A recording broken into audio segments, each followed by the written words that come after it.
हे 2 अंडे आहेत. हे दोन्ही अंडे मी फोडून घेतलेले आहेत. आता त्याच्यामध्ये टाकणार आहे थोडंसं मीठ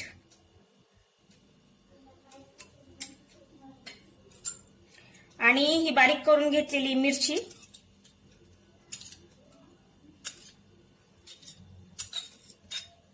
त्याच्यामध्ये लसूण सुद्धा आहे या मिरचीमध्ये आणि खूप सारा असा कोथिंबीर. आणि हे आपल्याला असं मिक्स करायचे. तेल असं पसरवून झालेलं आहे, पूर्ण पसरवून घेतलेलं आहे मी तेल घेतलेले आहेत ते.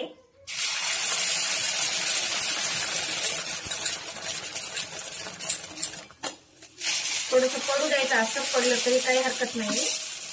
बघू शकता खूप छान दिसत आहे आपली अंड्याची पोळी. आवडल्यास लाईक शेअर